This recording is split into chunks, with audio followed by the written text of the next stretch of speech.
Welcome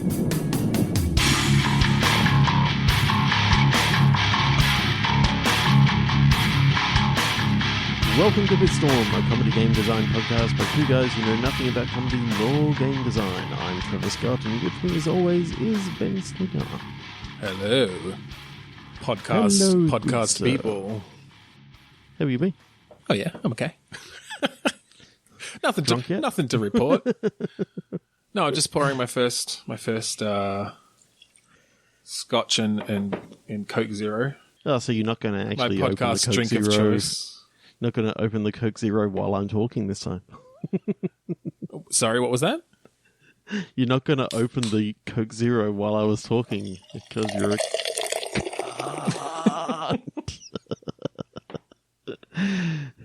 Given that you actually couldn't hear me before and something happened, I thought that might have happened again, but you got me.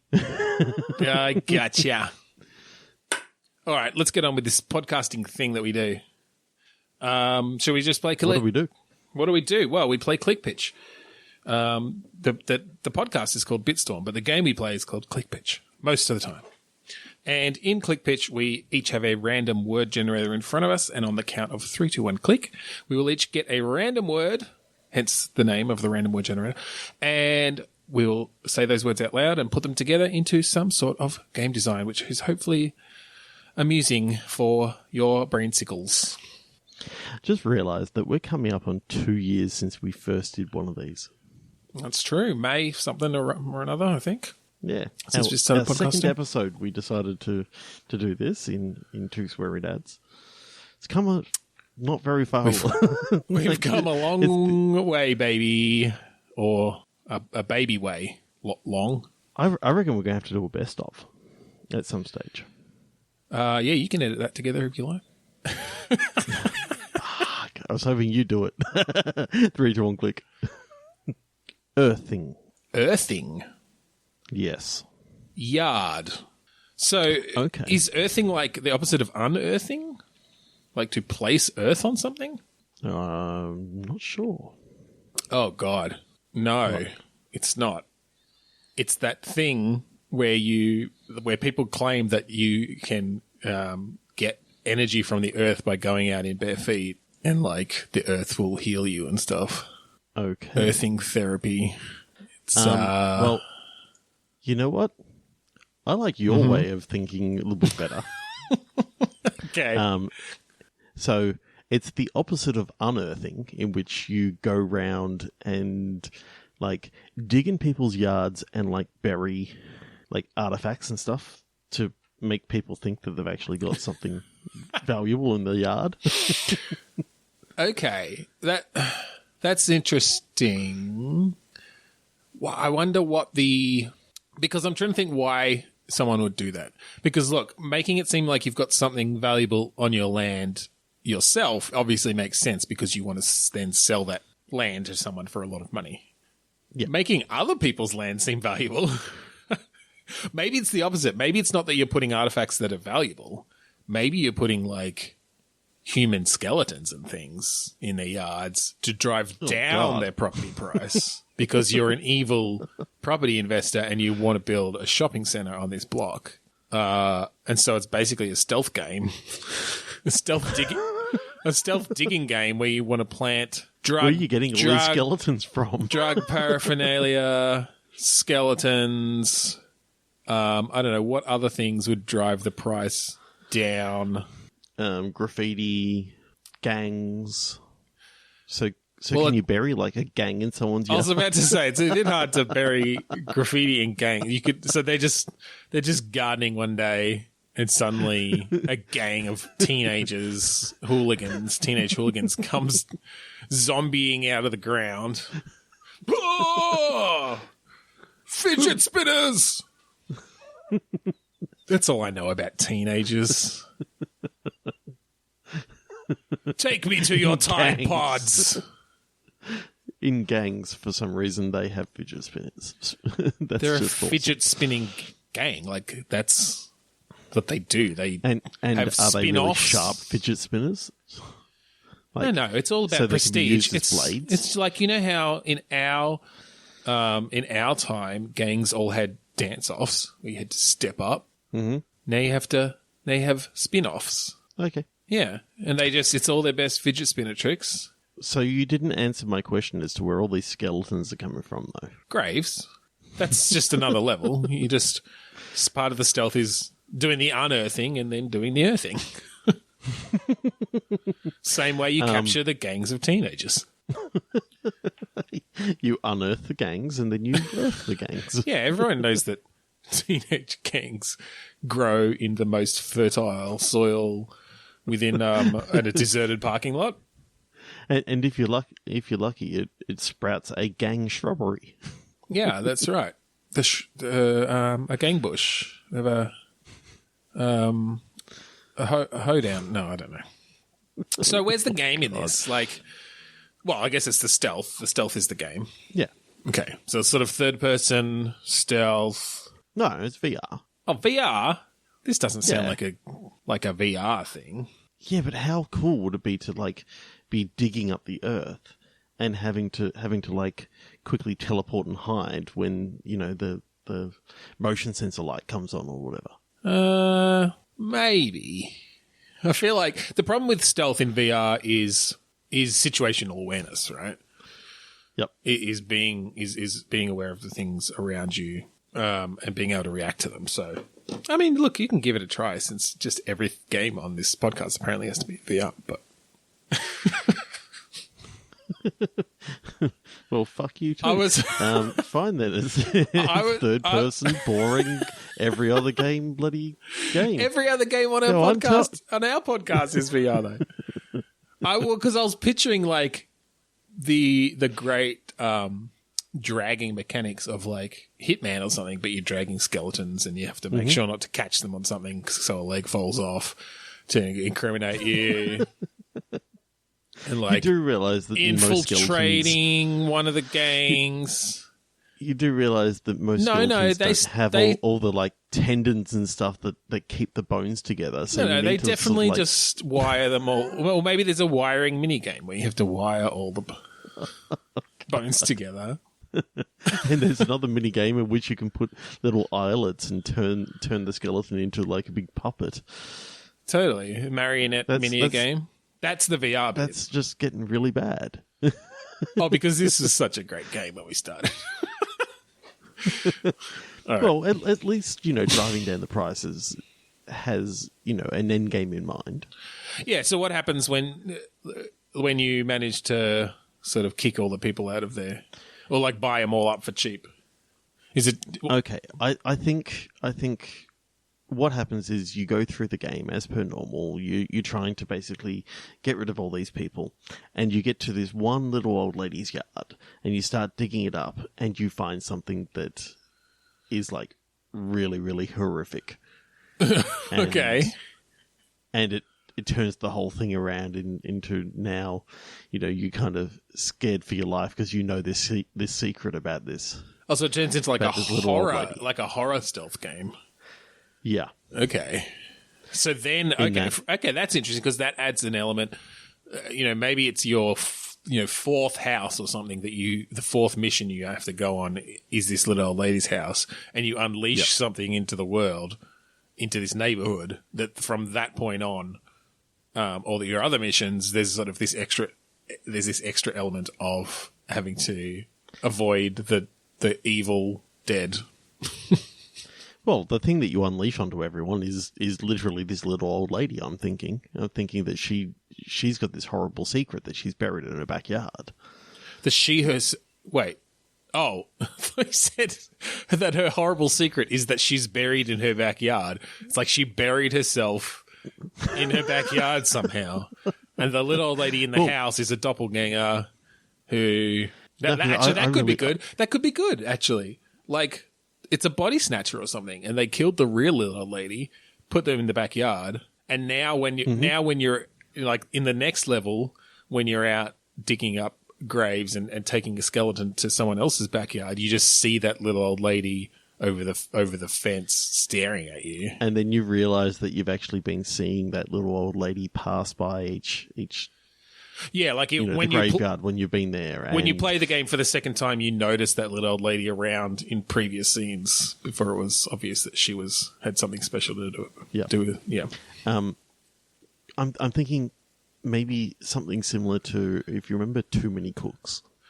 How like there was the weird creepy guy who was in all those early scenes, and until you realized that he was actually there, you just totally ignored that he was there. Yeah, totally. Like I kind of want to see that sort of scene in which you're talking, sort of got dialogue, and kind of almost it follows like the little old lady sort of walking by in the background, walking straight towards you. Yeah.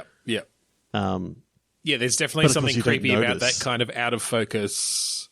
Yeah, like random, sort of supposedly random bystander doing something slightly off that you wouldn't necessarily notice unless you had that knowledge previously. I'm just wondering what the sort of graphical style would be great for this.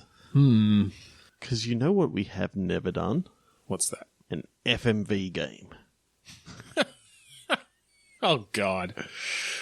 How would that work in a game like this? Or do you just mean FMV cutscenes in between? FMV cutscenes. Okay. In between, I mean, you know how good the technology can actually be nowadays, like with the realistic looking characters and that sort of stuff, as long as it's not really close up. And the quality of the actual video technology today is so much better than what it was back in the 90s. So it won't look as grainy and bad anymore. No, it won't look as bad. The issue is integrating it with the game and with the interactivity of the game, right? Yep. That's really the main issue with FMV games. Now, I know the full-on trick to make sure that something doesn't look like, you know, that soap opera sort of effect where it looks too real and it just doesn't look good? Yep. The reason for that is too fast a frame rate. Yep. So what you want to do is limit the videos to 24 frames a second so it becomes more filmic. Okay. And then, it sort of adds a little bit of sort of Quantum Break. If you remember that, how there was like episodes of stuff in between. Yes. I never played it, actually, but yes. So it's more around the storytelling of it rather than trying to inject somehow full motion video animations into the game or something. Yeah. I mean, basically it's there's this big lore of what's happening behind the scenes, and once you uncover this little old lady's secret, then you're in sort of an investigative mode as well as trying to still pick up all the right. So it's sort of adding different. Yeah, okay. So it's sort of adding stuff to the story side of it, and then the main gameplay stuff is the stealth stuff. Yeah. Yeah. Okay, cool. I like that. You like that? Yeah. Let's click again. Good. Oh. Did you have more? Nah, no. Not really. Thought you might have, though. No. Read one click. Advert. Cur. Oh, I thought you were going to say curse. That would be cool. Cur, like, you rotten cur. Yes, here you are. Oh, it's actually a mixed breed dog, like a mutt. Okay. What was yours? Advert. Yeah, so maybe you play a dog, like trying to break into the lucrative world of like dog food commercials. But due to your mixed breed, you face all sorts of bigotry. It's a heart-wrenching tale of someone getting rejected over and over again from doing what they love, which is selling dog food to humans to then feed their dogs. Selling dog food to humans. Well, that's who buys dog food. I don't mean they. Now this brings it into this person can't afford to buy any food, so they've just been buying dog food because it's the cheapest food that they can. You know what I mean. Dogs don't go into stores. I mean, maybe in this world they do. Maybe we do our thing we've done before where we flip it on its head and it's dogs that it's anthropomorphic dogs in a dog world and they have pet humans. We did that with pigs a few weeks ago. Yeah. And they look for truffles. Yeah, I don't know. That's where my mind went, was a dog going to auditions almost like a point. It'd probably almost be like a point-and-click adventure because I don't think it's hard to do gameplay around performances as such. Although you could have sort of little quick-time events where you make choices of the particular bark to do for this line, or like how, when you need to wag your tail, you have to move the thumbstick left and right. And then later on, when it's played back, your choices show up with all the graphics on top and sound effects. So I do like the idea of it being a adventure game, point and click sort of thing. I'm just trying to think of what the story can be behind this dog. Behind it, because obviously, yes, the advert is fine to be a catalyst as to why, he's going through and trying to do this, but there's got to be like some other reason as to why he wants to do this acting. Is it maybe? Look, I think he just wants to be seen, right? He's lived his life thus far as this breedless, no outstanding attributes cur of a hound. Mm-hmm.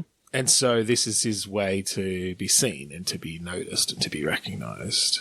And to be recognized and loved. Yeah. By everyone but his owner. Because the owner already loves him. No, his owner hates him. That's actually part of why he's trying to get away. He's run away from his owner. And there's a scene where his owner sees him on TV and his owner's just like a total fuck muffin. Trying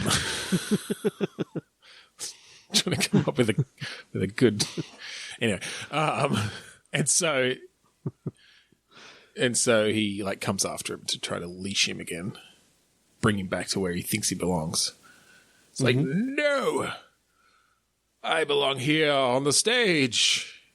But it's not the stage; it's a commercial. So who plays him in the talkie version? I'm gathering it's a him because you did an old English guy, but I mean, we could try to get the dog from one of the earbuds, or no, I'm talking about talkie version. So who's going to do the voice? Oh no, that was just my translation. It's actually going to be an old Englishy accent, but barking. But it's all voiced by Sir Patrick Stewart. Yes, he will be up for it. That guy. But there's no lines. He's down for it. It's just barking. But but he just puts so much into it. You just know, like, we don't even subtitle it. You don't need to. With Sir Patrick Stewart being coached by Sir Ian McKellen, his best friend. He plays his agent. So who plays the owner? Ricky Gervais, maybe? Yeah. He's kind of an asshole these days, sure. Oh, God. Yeah, let's go with that. I can't think of anyone else. I guess it's set in Britain. I guess just because I did that like actor voice.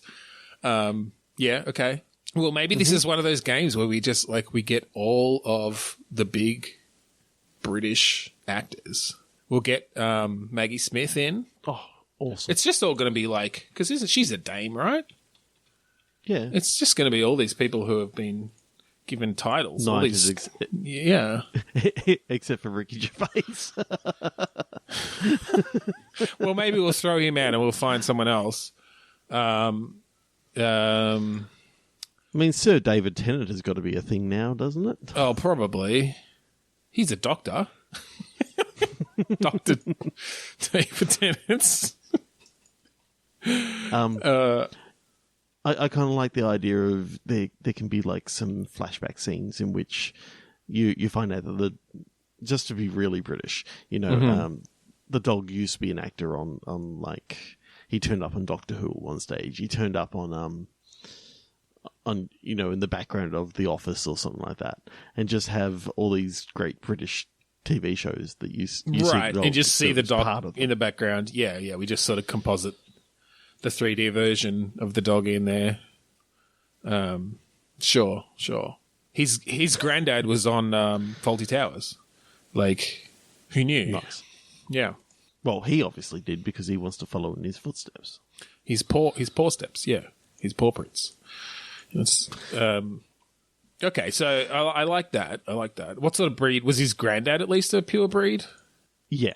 Yeah. Yeah, I think bloodhound. It was a pure breed bloodhound. All right. And they're pure breeds or not, but yeah, it's a breed, isn't it? Yeah, I think so. Cool. So, what's this dog's name? What sort of name would Ricky Gervais give a fucking dog? Spot. What's the guy's name? Fuck. Never mind. Never heard of a guy Carl, called there Fuck you go. before, but They'd name him Carl Pilkington.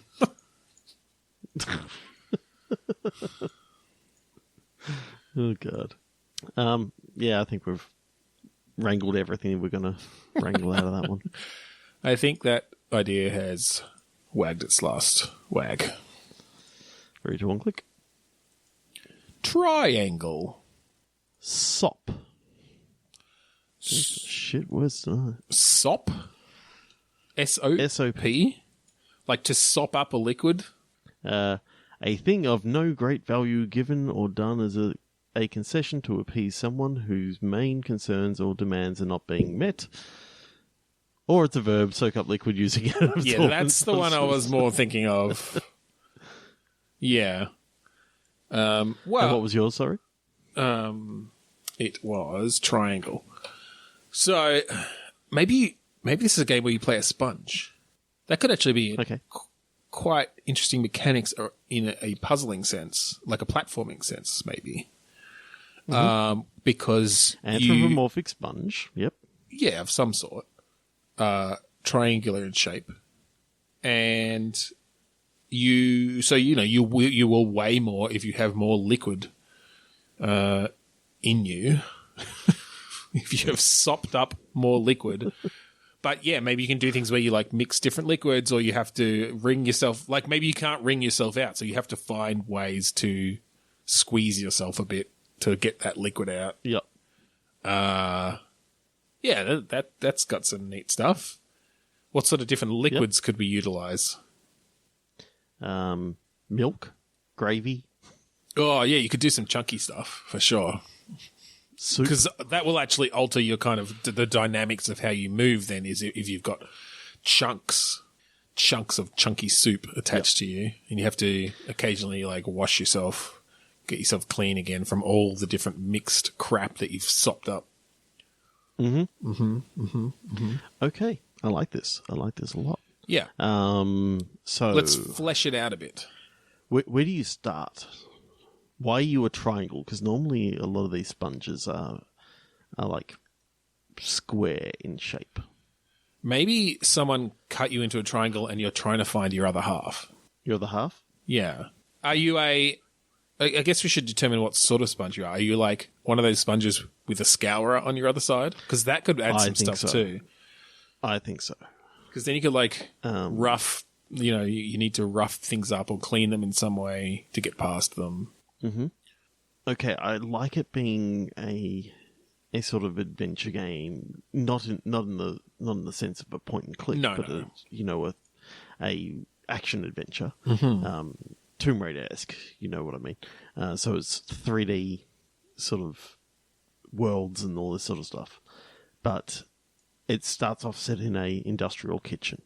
Okay, and you can talk to like some of the other things around, like utensils and things, to maybe cleaning products. The utensils, cleaning products, the dishwasher itself, like is one of those big sort of stainless steel with the big handle that you. Yeah, look, you could create a rich down. world of what sort of social things go on amongst the kitchen utensils within an industrial kitchen.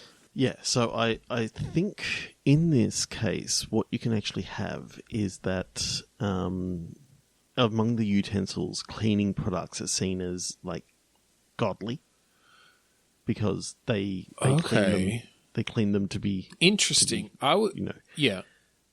They like keep them shiny and fresh. Interestingly, kind of like doctors. Okay. You know, Okay.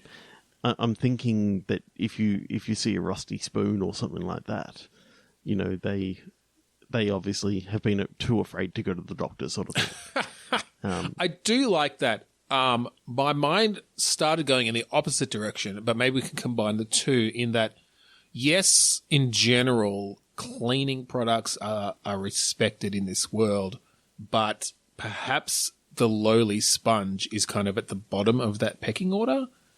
With the big industrial dishwasher kind of being God, you know, or the king or whatever. And so everyone is scoffing at this poor little injured, like bisected sponge. Well, what I think actually happens Going is off start off to find you like start off as a full sponge, but what actually happens is you rub a knife up the wrong way, and he chops you in half. Oh, and okay. And so sponges are kind of like worms that when they get chopped in half, they both have personalities, but they like lose parts of themselves, or they at least feel something is missing. So it's kind of like this sponge is like trying to find her sister or something, basically. Like they become siblings at that point. Yes. Okay. That's cool. So I'm trying to think of the sort of personality things, because I like the idea that maybe because you've sort of been cut in half, you only get certain parts of the personality, and the other side keeps the other parts. Okay, so perhaps you got the brave parts, obviously, which is why you're the one going on this adventure. So, like, maybe this happens, and you immediately realize, oh crap, like we're damaged now, we're going to get thrown out. You run and hide, but your sister, your newly born sister, doesn't quite have the wits about her to do that because she doesn't have those parts of the personality. And so she gets grabbed and I don't know, thrown into the garbage or something. But what sort of personality traits does your sister actually get? Well, she's a bit more. I think maybe she's the kind of more intellectual one then.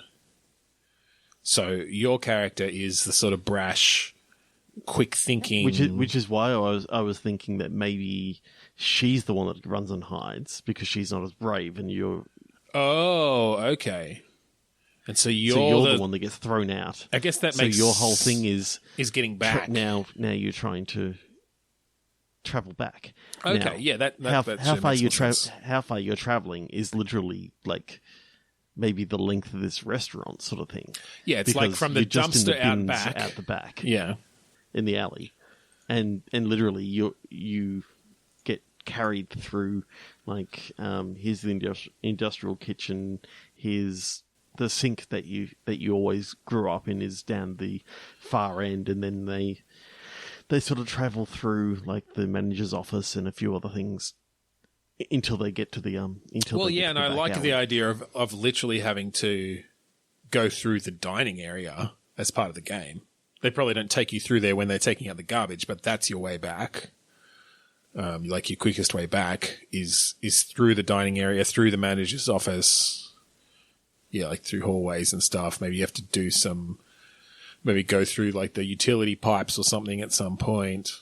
Yep. And so then the I'm kitchen. seeing that because you don't want your sister to actually be used to mop up spills and that sort of stuff. You know, maybe what it is that when that damaged sponges, instead of being used in the kitchen, get used in the toilet. Oh no! And that's what you're trying to save her from. It's like she gets put in the put in the rag bag of like less useful cleaning supplies. But I'm now wondering if when you get back, like, it's too late. She comes staggering out, covered in feces and vomit. No. I'm thinking that she's some of the other personality things that she actually got was like sort of a maniacal sort of side of things as well, and she's like running the place. You know, she's sort of taken over. Well, maybe she's taken over the brainiac sort of. Maybe thing. she's taken over the janitorial side of things. So you get back and like she is lording it over all the mops and the toilet duck and I just the want there to be piles a of real reason napkins. for you to try and beat this like sponge and basically put the pieces back together. Beat the sponge? Like you have to fight your sister? As in, yeah, I'm thinking that she turns maniacal and Oh, sort so of she takes actually over and becomes evil. All right. Yes. Well, that could work. Maybe she uses the janitorial stuff to like storm the kitchen and take over there. And so there's just dirty mops again and like cleaning cloths and things. And everyone in the kitchen is freaking out because they're all hoity-toity and clean all the time because they get used to cook. So I think we get used for the stuff that goes in the top, one of not the things you can do at the start. You've played like the Far Cry games, haven't you? Like 3, 4, and 5. Not 5. Not 5, but you play 3 and 4. Yes. So there's a secret ending to 3, 4, and 5, in which if you don't do, or if you do something at the start, then you basically get an ending. So the idea being that if you actually do something to make sure that you don't get cut in half, Okay. then that's the end of the, it shows an ending. You get an early ending. Yeah. Yeah, so it's a secret ending. Right. I quite like that in the fact that, you didn't get cut in half, so therefore you just live in don't harmony need to go on forever. this. Or you still get thrown out. maybe that's the But maybe the it's other that thing. like because you didn't get cut in half, like you didn't have the strength of character from this personality split, which like even though it split your personality, each one was then strong in its own way to survive, and you just lived a boring life and then got thrown out after a particularly like after the chef burnt the soup and had to use you to to clean the chunky pots. bin. Yeah. I kind of like the potential of creating that world as well. Yes. Surrounding this kitchen, but like this is the only world they know. So there's a whole structure, there's a hierarchy of who is respected and who's not, and you discover different aspects of that as you then get traveling from the dumpster, where there's their own hierarchy of the the dumpster lords it over the smaller bins and. And they consider the garbage truck to be some demon that comes and empties their innards every day or something. Like I don't know. Oh God, you could actually have one of them like full on depressed and sort of not wanting to go on because the demon's coming to get It's him. like what's the point? I'm filled up every day and then I just empty it again. I feel so empty. Yeah. God. Maybe it's the garbage bin that's depressed because like everyone's going to recycling. And so it just never gets filled up all the way anymore. I always feel like there's a piece of me missing. And then like in the serving area, you've got kind of cloth napkins who are all snooty and the different cutlery that they all know their place. I'm on the I'm on the outer left or whatever because I'm a dessert fork. I don't know. That's probably not even right. Salad fork and all that sort of stuff. Yeah. Okay, let's click again. Let's do it. Blamer. Piano. Blamer? You are getting strange words this week. Yeah. Tis very strange. Piano blamer. I'm trying to think, like, just what would you blame someone about around a piano? Kablamo. I'd kablame you for not tuning this piano. I keep on wanting to go sort of horror with it.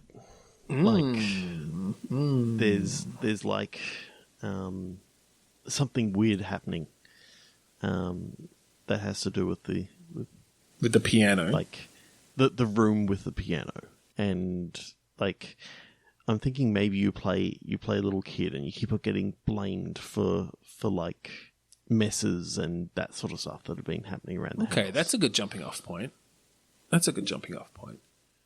Yeah. Do you play as the kid? Yes. Okay. So you keep getting unfairly blamed for things, but then maybe like whenever you wake up in the middle of the night, you hear the piano downstairs or something. Yeah. So there's sort of like, oh, what was that game?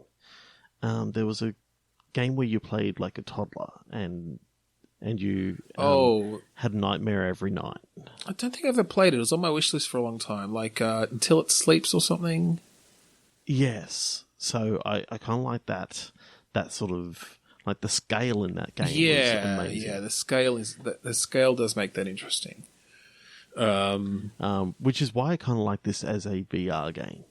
Mm-hmm. Just being a toddler at that sort of, that sort of height of massive things above you and all that sort of stuff. There is something being able to travel. There is something incredibly intimidating about being a child in VR. There's that part at the beginning of the Batman VR where you're in the alley and like, and probably because that was one of the earlier things I did on my Rift, but just the scale of that and the guy putting his like leaning down and shoving his face in your face was really intimidating. So yeah, but I think that bodes well for a horror game. Yeah, absolutely. I love playing with scale. Like I remember one of the earlier games that we sort of came up with in our list was the one with the gnomes going through the school, stealing all the the supplies like, bits and of things. stationery and stuff. Yeah. But the scale of that game, Yeah, well, this will be a bit more subtle because I'm picturing you're playing like a 4 or 5 year old or something. So a late age toddler, Yes. so not quite a child as such, but yeah, look, they're still that, at that age where they're going to be confused by being blamed by stuff all the time, right? They don't don't quite have a grasp on social dynamics and their place in the world, but they're old enough to to talk and to communicate relatively well. So I think what you can actually have is like some very simple starting off points of your goal for this day is to A, get a cookie, and B, play the piano. Yeah. And so you make your way to the kitchen, your mum's there, so you gotta try and work out how to get your mum out of the room so you can, or even just through a conversation tree, move the like chair across, and maybe your mum says she'll give you a cookie if you do something, and you could even have some choices, like you can either try to steal the cookie or you can go pick up all your toys, and she'll give you a cookie, and that could even come back later, like you can kind of make these choices between being a stubborn like naughty child, I guess, or a good child. So I think it's maybe kind of cool if you and your parents have just come to this place and you're sort of house sitting. So it's this old sort of maybe it's like your grandparents' place, but they've gone away, so you're just there looking after.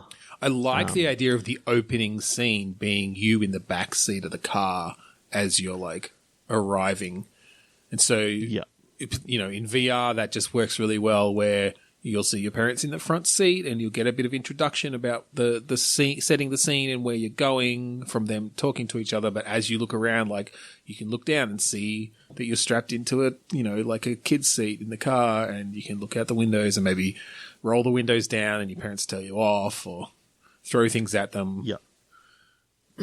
They crash the car, you die, restart the game. I like I do like the idea of it being sort of not quite on a cliff as such, but that sort of eerie, sort of isolationist, sort of thing. Yeah. I wonder what's the best, because I like the idea of giving it a sense of danger in that, like, your parents are actually paranoid about you, like, leaving and getting hurt. So maybe, there's a ravine nearby or a river or something. Okay. This is actually something that my mother-in-law grew up on a small island in the middle of the Murray River. Okay. And the house is no longer there, but we've been there one time. It's just like a shell of a house sort of thing. But I'm thinking, the idea of there being river all around, and you can sort of explore a little bit of the island. Yeah. But I think what could be interesting is I think initially on those first couple of days, if you do explore too far, your parents come and grab you. Like they are watching you enough. But as you go further on, either they're getting complacent or just these creepy things are happening and are maybe either distracting them or for whatever reason, your parents disappear or I don't know, wherever we go. So getting beyond the boundaries of where they would usually grab you then becomes a really interesting part of the game. And a bit creepy that it's like, oh shit, where are my parents? Like they're not coming to stop me. I'm liking the idea that there's actually a hermit that lives on the island. Okay. So basically, if you travel down to like the furthest point away from the house, there's actually like a sort of just a shack that you see, and there's definitely been someone instead living there. Instead of the standard sort of old shriveled hermit that you might think of, maybe it's like a runaway teen or something. Oh, I was actually thinking it's actually like it's your mum's brother who's been living. Oh, okay. Living just down at the shack. So less of a random creepy hermit and just another person who you're related to. Okay. That maybe your mum didn't realize that her brother was actually living on the island. Right, because it's been estranged or something. Okay, like that. They've been estranged, but they lost their house, and the only place they could come to live was mum and dad had that old shack at the back of the place. No one's going to think to look for me there, and no one's going to be living in it. And of course, we say shack, but I'm sort of picturing it as like a sort of like a little bungalow sort of thing. Sort of thing. Like what I used to live in. Yes, I'm picturing your bungalow. But further away from the main house. Yeah, and just with a little kitchenette. Yeah, and a toilet, hopefully. Or does he just piss off the deck like I used to? Jeez, I remember drinking a lot of times in that little bungalow. Oh, yeah. A lot of teenage drinking going on there.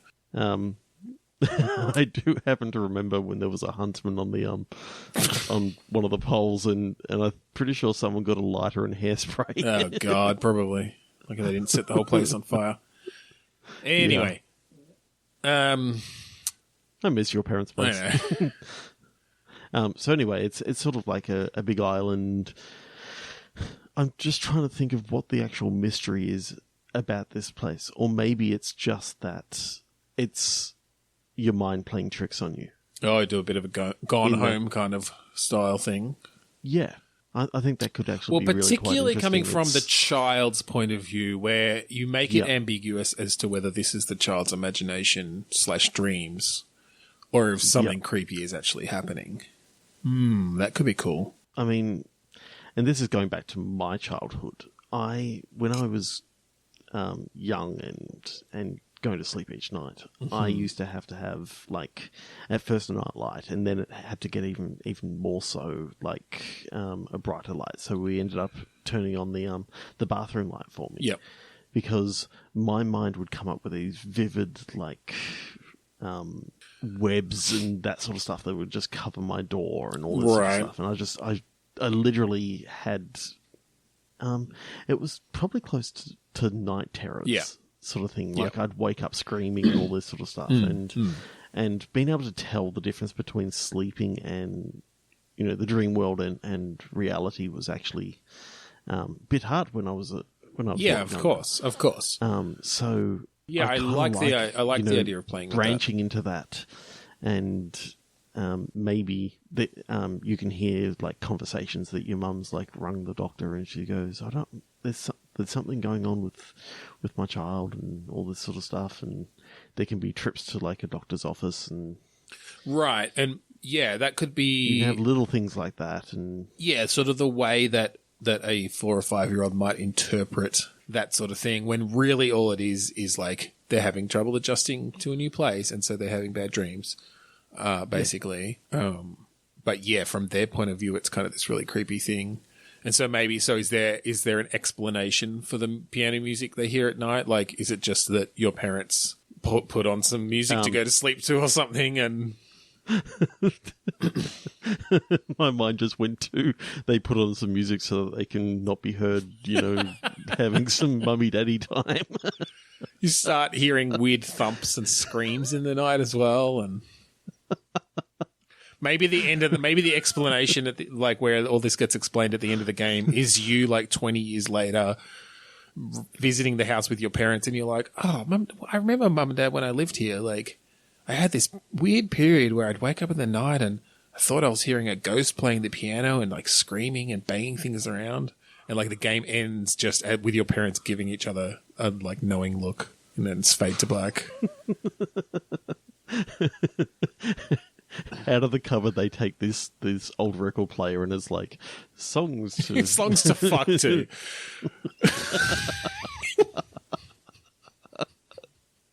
Oh shit! 3, 2, 1, click. Deep culmination. Deep culmination. Yeah.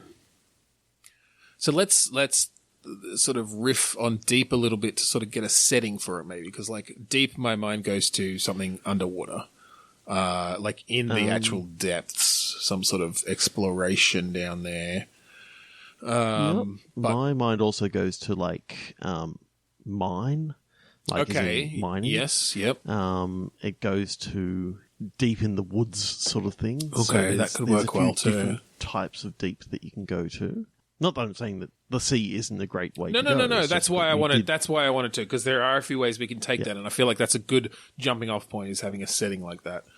And look, same with deep dark space. Yeah. Look, and culmination is a tough one because I mean, I guess the only thing it really implies is some sort of narrative, really.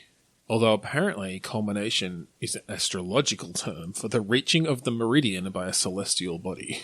I don't know what the meridian is. No. But no, I like the idea of some sort of narrative set in one of those places. When you said, my mind jumped out the most at Deep Woods, actually, just because it took me in kind of a fairy tale direction. You know, a bit of a... You don't have to sell me on a dude, I'm already there. Yeah, okay. As in with the woods. Happy with the woods. Yeah, the woods. So what's happening in these woods? Do we lean on actual fairy tale tropes and try to mess with them a bit? Sort of a la Fables or like Snow White and the Huntsman kind of thing, where they took those a bit more seriously?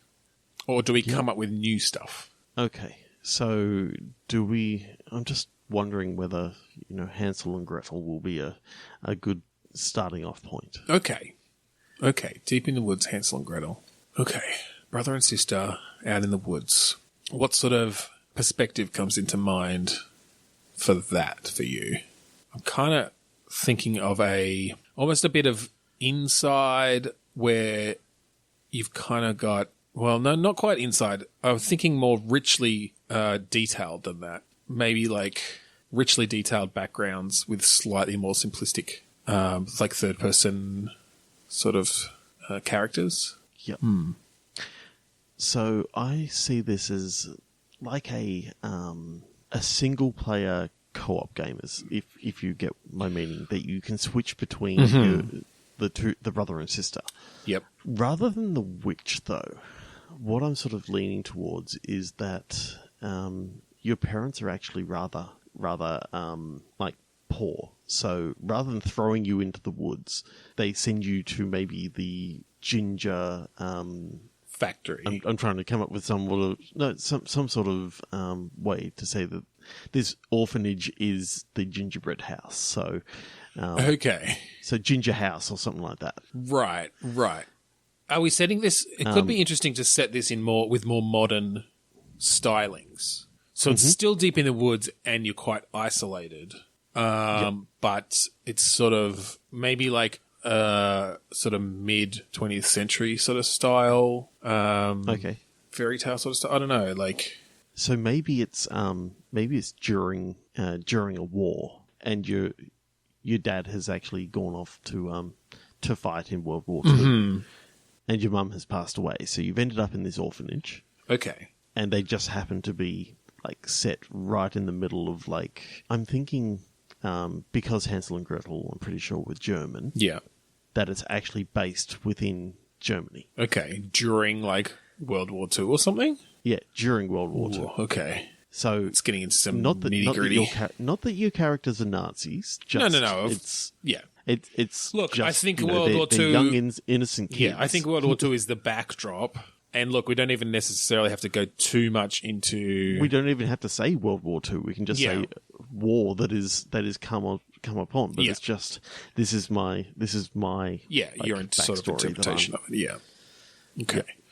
All right. And so, what are these kids doing? Are they escaping from the orphanage? Do they find themselves in the woods, or is there like an evil sort of, or Is there sort of what? Sorry, you dropped out. Is there like an evil person who runs the orphanage? Maybe they're a Nazi, or at least I'm implied like that they're a Nazi. Like a Miss Hannigan sort of thing from Annie. Or a Trunchbull. Yeah. So those classic, but I'm thinking it's a guy though. Yeah. Yeah, no.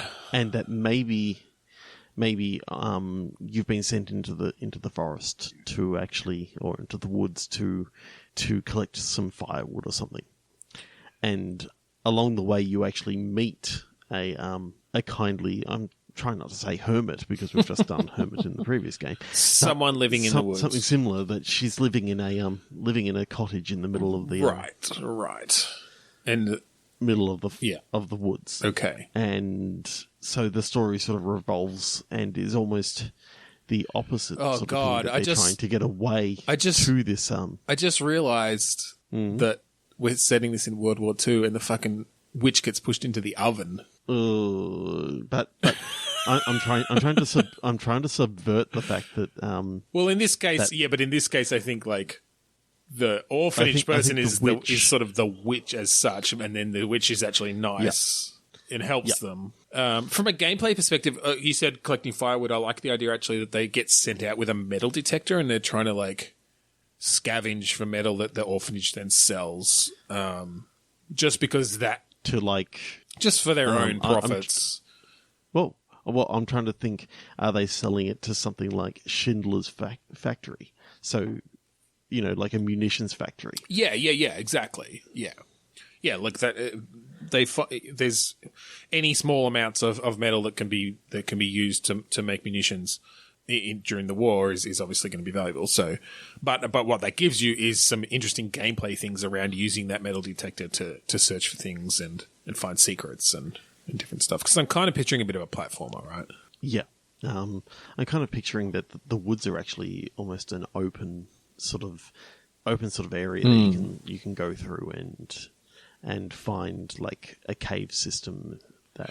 Okay. Yeah. If you happen to be able to get rid of the bear that lives in there, right. So maybe a bit of a Metroidvania in that you unlock different areas and play your way through them and come out of that with some new skills or tool to then sort of get yourself somewhere else and maybe the hub is the cottage with the air quotes witch who's helping you out. Yeah. And so there's a lot of... She's kindly and basically she's the one who you really want to live with. Right. And so you're having to escape, like, you in certain parts of the level, guards from the orphanage or orderlies from the orphanage or whatever come and are trying to find you because you've escaped. And yeah, that's cool. Yeah, I'm thinking that's late game sort of stuff that you can do the escaping thing. I think that you get sent into the woods a few times to do like simple missions. Oh, I see. So initially you just meet her, but then you go back to the orphanage at the end of the mission. Yeah, okay. And it's not until later that you sort of plan to escape for good. Yeah, I think what can actually happen at some stage is you're traveling into, say, the bear cave, and Hansel hurts his leg during some of it. So they basically have to stay out at that night. It's really stormy. They happen to take take shelter in the cave or whatever. Yep. And from then on, you're now having to deal with like you're going to get whipped if you go back to the orphanage because you stayed out all night. Right. So that's sort of the point of no return then, because if you go back, you're going to be punished. So you might as well sort of stay out, and then the woman is helping you, and that's cool. We've got to bring breadcrumbs into it somewhere. Maybe in the cave, or maybe one of the tools that you get to get through like before you can go into a certain part of the woods, you have to have something you can drop behind you. Whether maybe it's bullets. Maybe you steal some of the bullet casings. Something metal, so you got to use the metal detector comes back into it. You find like spent bullet casings or something, and you have to leave them behind you to find your way back out. Okay, so I'm trying to think what the culmination of this story is actually. Yeah, well, presumably there's some sort of showdown against the orphanage, the person who runs the orphanage, the Orphanazi. The Orphanazi. Title of the episode, maybe. I think it has to be because that's one of the most awesome portmanteaus I've ever heard. Well done. So how does this end? Like, do we go the classic? Like, do we take some more of that Hansel and Gretel sort of inspiration around? They were trying to fatten you up in some way, and maybe you don't take that literally, and then you kind of get that back. Like the eating of children. That maybe the fattening is like they're trying to strengthen you to actually become part of the army. Okay, trying to turn you into soldiers. Yeah. So trying to turn you into soldiers. So it's still you don't believe in this whole war thing, and they're pacifist sort of people, but some of the training regime and all that sort of stuff that you get put through. Yeah. And so I guess where does the ironic twist come in? Like in the original story, the witch was killed in her own oven that she was going to put them in. Like how can we bring that in? That's actually tough. So the ironic twist is, I think... turns out his father was Jewish. Well, no. Oh, God.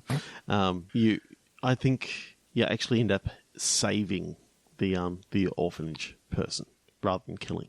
Okay. Like they get in in the middle of this big battle or whatever that you're having. They end up getting into major trouble, and you end up getting the option to save them. Yep. Yeah. And the true ending is actually you end up saving this person, and they realize that this whole thing is just fruitless. There's no point fighting these kids. Just let them go and say that they disappeared. Yeah, I think that's it. I don't think you want to go too much further than that, because we certainly don't want to particularly humanize the Nazi. But no. Yeah, I think it's just, all right, fine, I will stop chasing you. Go live your life, kind of thing, and that's the success. That's the win. Yeah. Yeah. I do like that a lot. And yeah, obviously, so throughout we can have some interesting gameplay around the two different characters. What sort of do they have different tools? Is it that Hansel can leave trails behind him, and that helps in some way? Maybe he can have other things follow those trails in certain puzzles. What can Gretel do? Maybe she's good at climbing. Like the idea of Gretel being really good at sort of cartography sort of stuff. So she can track animals on maps and also map out the area. Okay. So when you have access to her, you have real great maps. She's actually really quite good at doing maybe the tracking of the crumbs and that sort of stuff, whereas Hansel's really good at leaving the trail. Yeah. I'm trying to think what else he could be good at. Maybe he's sort of like your brawn and she's the brains. Yeah, perhaps. I think maybe she's a bit more athletic, like climbing and stuff, and he's a bit stronger. He can push things, pull things, carry things. Having to use both to sort of Yeah, of course. Maybe there's like traps and stuff that you can set for animals, and I don't know, maybe there's like hunting mini games and that sort of stuff. Well, or just even part of the puzzles could be around having to track animals and hunt them or something. I do like your idea of the Metroidvania because you can go really, really quite look, far it's given me aspects of The Cave that Ron Gilbert did. Oh yeah. It's given me really aspects of what was that other? There was another Metroidvania 3D side scroller on the Xbox 360. I can't remember what it's called. I think it started with an S, but that was like a modern one. But just it's given me aspects of that, and also very much aspects of Inside, mostly in the tone, I think. And sort of the maybe some of the graphical style. Again, I think a bit more detailed because you really want those woods to have a bit more detail and greenery and you colour. want them to have a life so that they look innocent and quite beautiful in the day where you've got the light streaming through the god rays and all that sort of stuff. But then at night they just have like this this real particularly chilling almost, you know, that the trees almost get like anthropomorphic sort of faces and stuff like that. Yeah, definitely. Well, and particularly I think the harsh shadows when you're being chased, like the torches through the trees, shining lights as you're being chased by the orphanage people. The sort of the moonlight, the desaturation of everything makes it a lot creepier at night for sure. Yeah. Yeah, that's really cool. I kind of like the idea of being able to you know, as you're stumbling through the forest and making your way down different paths and that sort of stuff, you come across some of the other fairy tale sort of we could throw like some Easter eggs in there for sure. Come across a house that has, you know, sort of a father, a mother, and a baby, and it's just, you know, sort of like it's the Goldilocks sort of house, except they're just people, right? Not bears. They're just particularly hairy people. Maybe it's a gay couple. Exactly. And then like you come across a woman who lives in a shoe. I don't know. I do like the idea of throwing other fairy tales in there for sure. Just even little Easter eggs. You know, a bucket at the bottom of a hill with a well at the top, or and two skeletons. God, one with a broken crown. Like literally, his skull is busted open. Yeah, you have to do a forensic analysis. Jesus, it's like the Batman Arkham games. It's like they go into like you know, investigation mode. It's like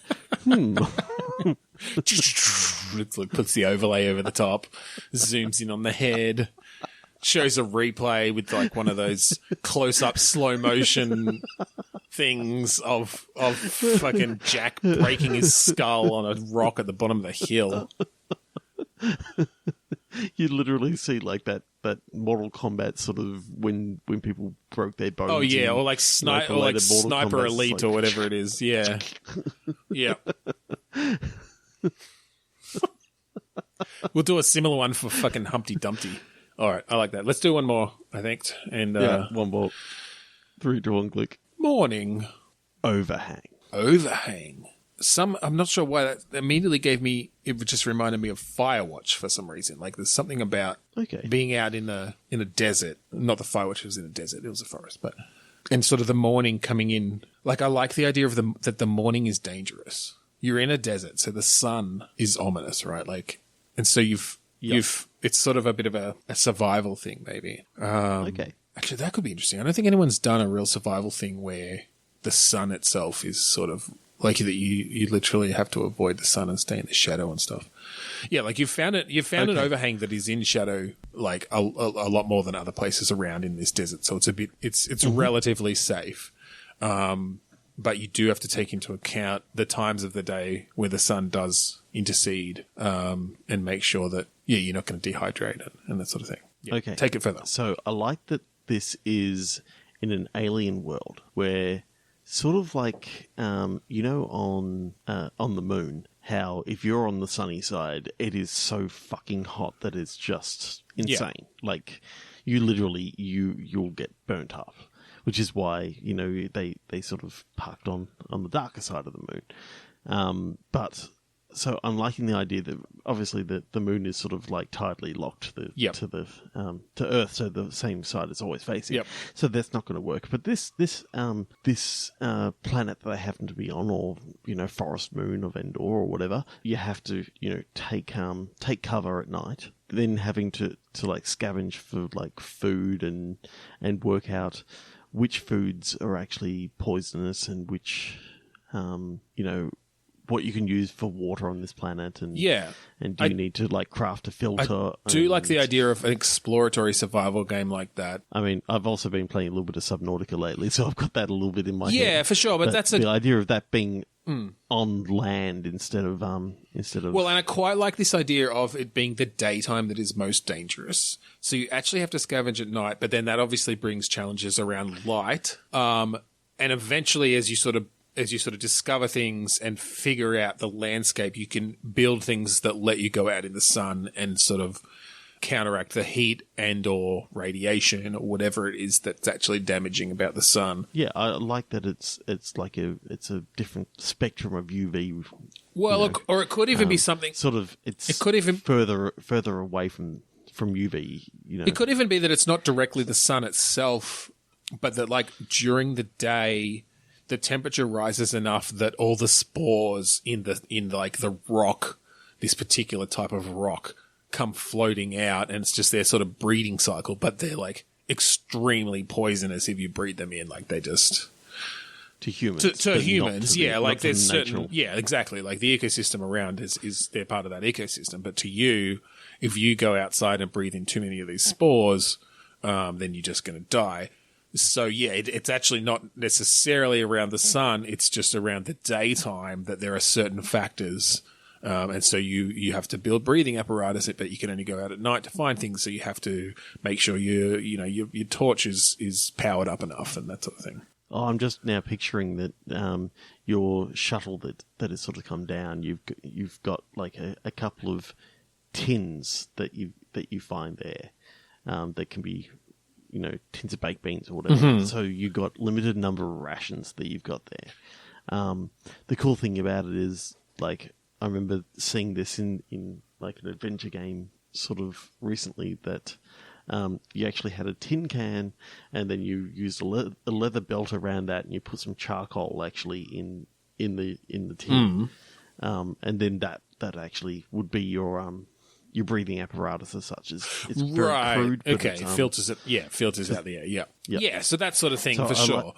I like the idea that you're finding things that are literally around your camp. You've got everything there, but you've just sort of got to trial and error to find out. Well, and I think you do have to go out scavenging for certain raw materials at night. Yeah, definitely. Yeah. And again, food's only going to last you so long. Food as well, and then you have to figure out some sort of weapons. You have to figure out what you can eat, and maybe you've got testing kits of some kind, but you've only got a limited number of those, and it's going to be hard to build new ones for a while. So often you maybe just have to try something, and if it makes you sick, you're just kind of knocked out for a day or two, or just like less effective for a day or two. But you've saved that testing kit, and now you know about that particular type of food or something. Yeah, I like it. That's cool. I like it a lot. And so much better than where I was thinking.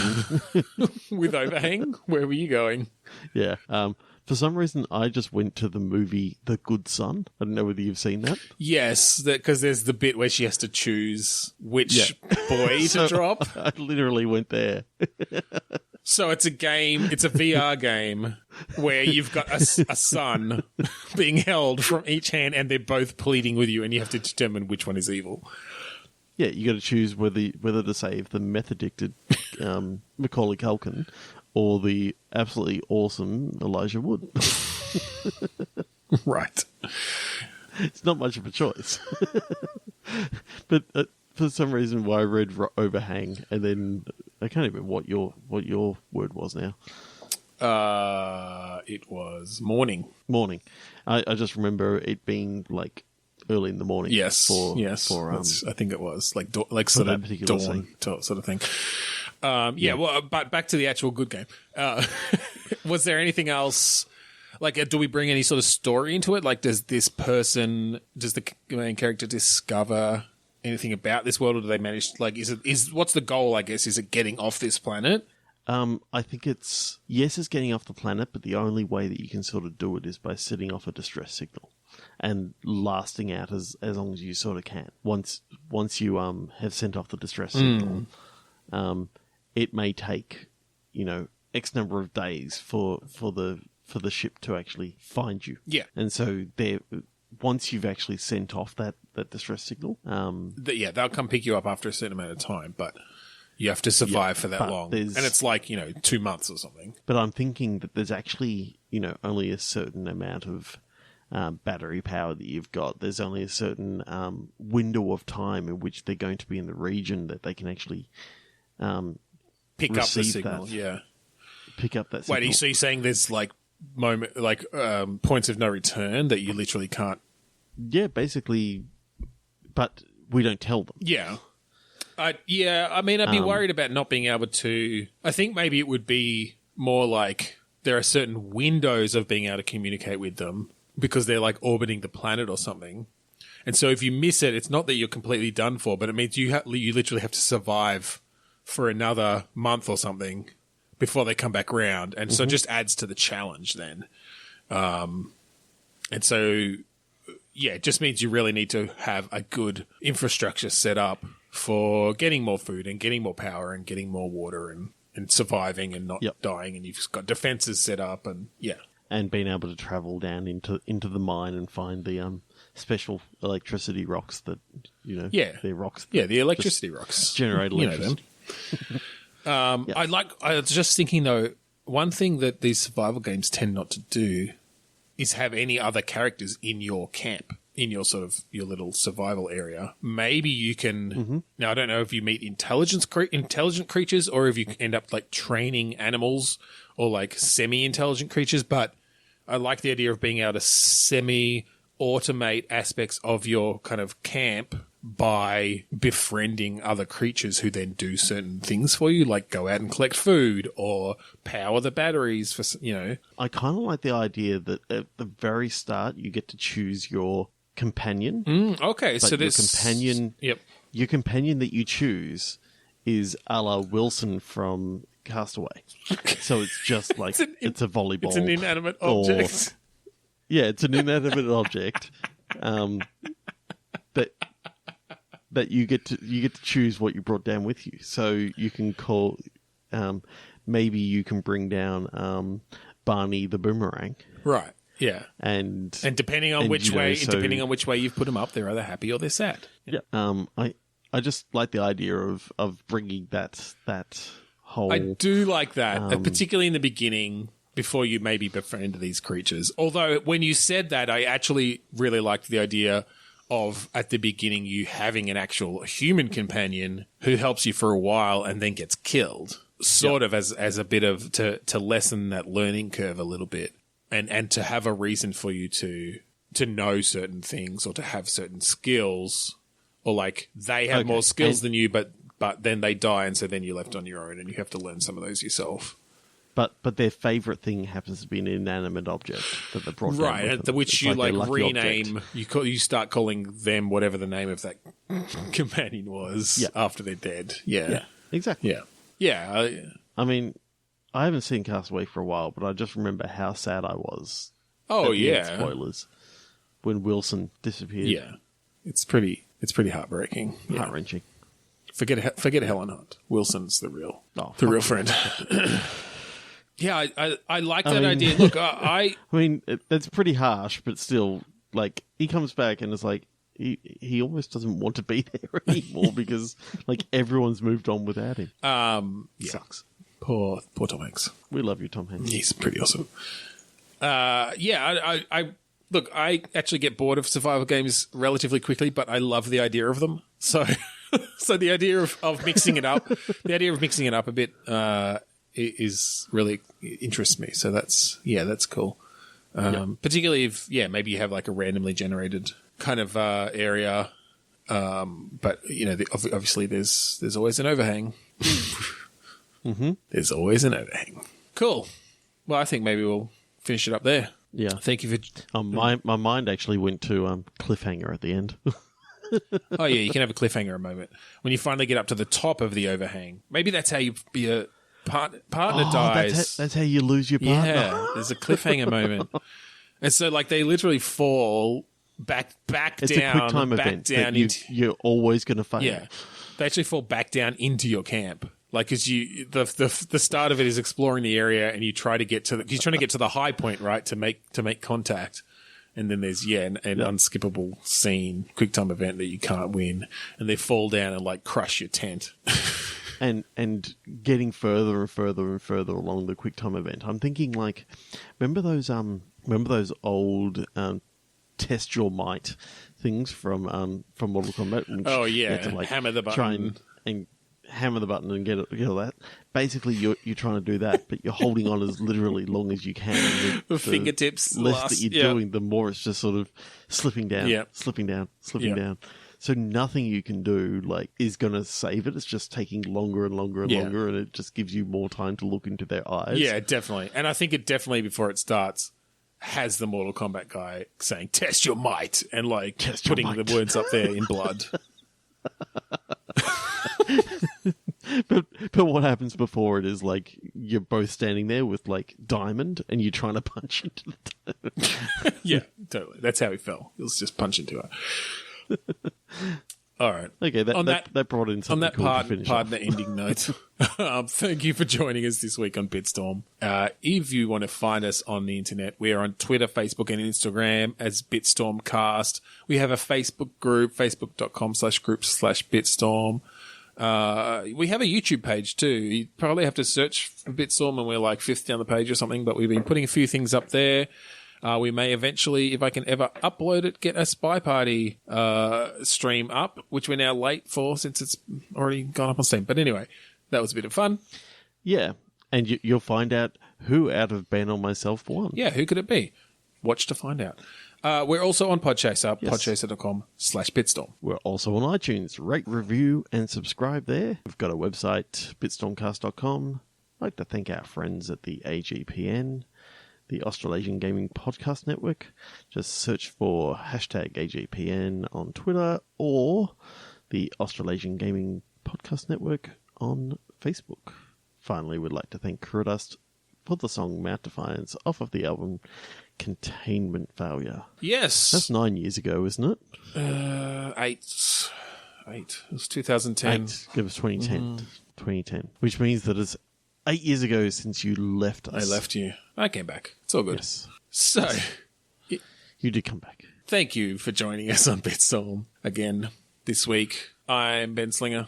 I'm Trevor Scott. Wait, what's it sound? Do you hear piano music? What's going on? Am I dreaming? Bling. The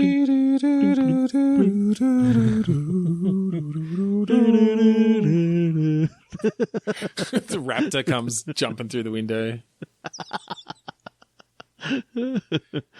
Oh, shit.